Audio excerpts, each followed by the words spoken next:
ঈদ মোবারক সবাইকে। সবার ঈদ কেমন কাটলো এবং কে কোথায় ঈদ করলেন অবশ্যই কিন্তু জানাবেন। আসসালামু আলাইকুম এভরিওয়ান, কেমন আছেন সবাই? আশা করি সবাই ভালো আছেন। আল্লাহর রহমতে আমরাও ভালো আছি। প্রতিদিনের মতো আজকেও একটি ডেলি ব্লগ দেখার জন্য আপনাদের স্বাগতম।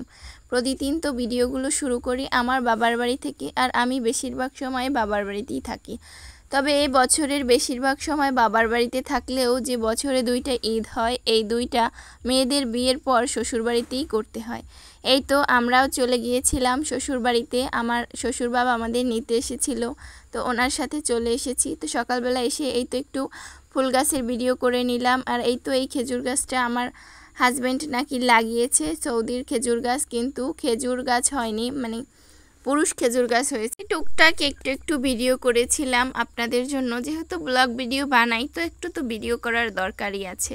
আর সবাই তো আর এই ভিডিও করাটা পছন্দ করে না, বলতে গেলে আমার শ্বশুরবাড়ির লোকই এই ভিডিও করা পছন্দ করে না।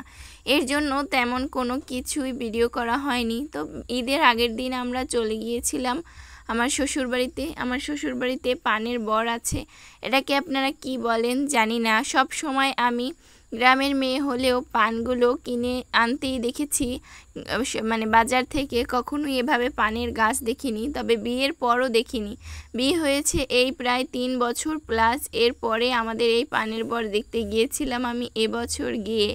তো এই তো অনেকক্ষণ ঘুরলাম পানের বরে, আমি আর আমার ভাইজি গিয়েছিলাম। আমার ভাইজিও প্রায় আমার বয়সী, যেহেতু মানে সমবয়সী যদি কেউ থাকে তাহলে কিন্তু ওই জায়গায় থাকতে বেশ ভালোই লাগে। এই তো আমি একটু আবার পানগুলো ধরেও দেখেছিলাম। আমার বাবা যেহেতু পান খায়, তো আমি ছোটোবেলা থেকে পান বাজার থেকে কিনে আনতেই দেখেছি, গ্রামের আশেপাশে দেখেছি বর, তবে কখনোই দেখিনি। এই তো পানের বর দেখতে গিয়ে আমরা কয়েকটা আম ছিঁড়ে নিয়ে আসছি। সন্ধ্যার পরে আমগুলো মাখিয়ে খেয়েছি। কাঁচা আম প্রায় শেষের দিকে, এখন সব আমই প্রায় পেকে গিয়েছে। তো আমাদের আমগুলো একটু পেকে গিয়েছিল। তো এরপর পরের দিন তো কুরবানি ছিল, তো কুরবানি দেওয়া হয়ে গিয়েছিল। আমাদের কুরবানির গরুটাও কিন্তু আপনাদেরকে দেখিয়েছি। তো আমার শ্বশুর বাবা সকল আত্মীয় স্বজনদের খুব সুন্দরভাবে বন্টন করে দিয়ে দিচ্ছিলেন।